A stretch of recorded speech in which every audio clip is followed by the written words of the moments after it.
আমার মনে হয় স্বরাষ্ট্রমন্ত্রী আইনের ব্যাখ্যা না দিয়ে আইনমন্ত্রী আইনের ব্যাখ্যা দিবেন। স্বরাষ্ট্রমন্ত্রীর এসবে মনোযোগ দেওয়া দরকার। স্বরাষ্ট্রমন্ত্রীর মনোযোগ দেওয়া দরকার।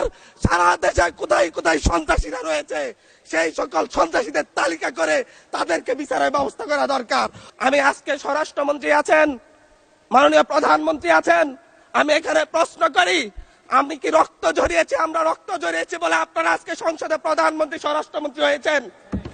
রক্ত ঝরার পরে রক্ত ঝরিয়ে গুলিবিদ্ধ হয়ে 3 দিনের মাথায় গুলিবিদ্ধ হয়ে দয়া করে 3 দিনের থামুন। মাথায় মাননীয় সংসদ সদস্য আপনার বক্তব্য অব্যাহত রাখুন।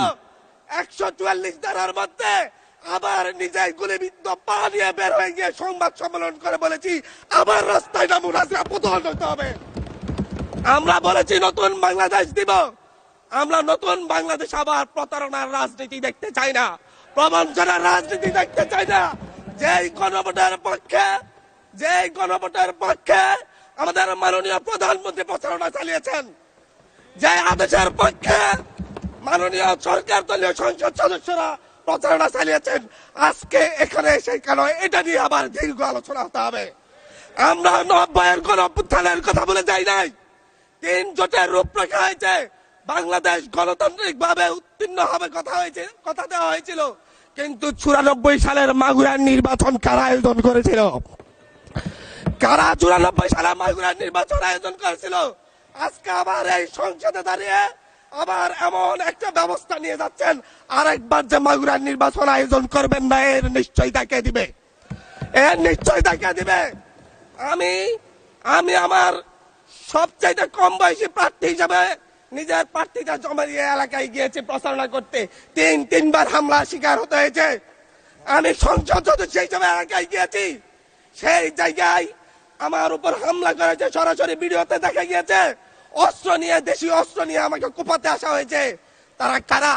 ওরা তো তারাই যাদের প্রত্যেকের হাতে বিএনপি দলীয় নেতা কর্মীদের রক্ত লেগে আছে, প্রাণ লেগে আছে।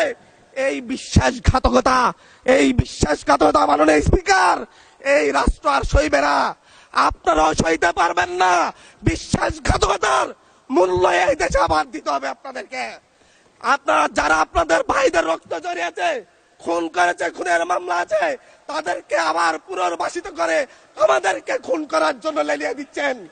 চট্টগ্রাম থেকে এক সাংগঠনিক নেতাকে পাঠিয়েছে অস্ত্র সহ আমাদের লোকজনের উপর হামলা করতে।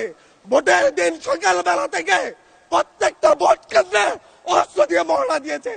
30টা ভোট কেন্দ্রে এনসিপির প্রার্থী, বিএনপি 2জন বিদ্রোহী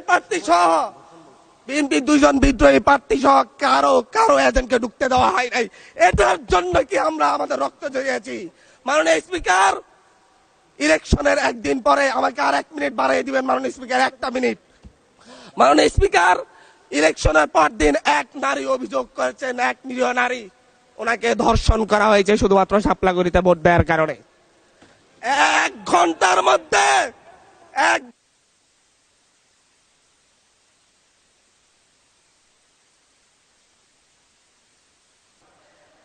ধন্যবাদ মাননীয় সংসদ।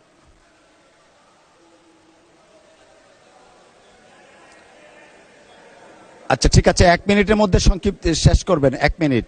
মাননীয় স্পিকার, একজন ভুক্তভোগী নারী অভিযোগ করেছে ওনাকে ধর্ষণ করা হয়েছে শাপলাগুড়িতে ভোট দেওয়ার কারণে। সার্কেল এসপি 1 ঘন্টার মধ্যে বলেছে এই ধরনের কোনো ঘটনা ঘটে নাই।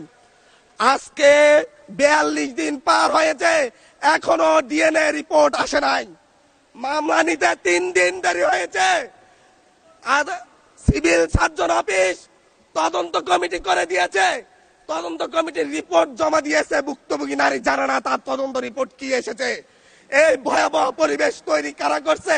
আমার মনে হয় স্বরাষ্ট্রমন্ত্রী আইনের ব্যাখ্যা না দিয়ে আইনমন্ত্রী আইনের ব্যাখ্যা দিবেন। স্বরাষ্ট্রমন্ত্রীর এসবে মনোযোগ দেওয়া দরকার। স্বরাষ্ট্রমন্ত্রীর মনোযোগ দেওয়া দরকার। সারা দেশে কোথায় কোথায় সন্ত্রাসীরা রয়েছে সেই সকল সন্ত্রাসীদের তালিকা করে তাদেরকে বিচারের ব্যবস্থা করা দরকার।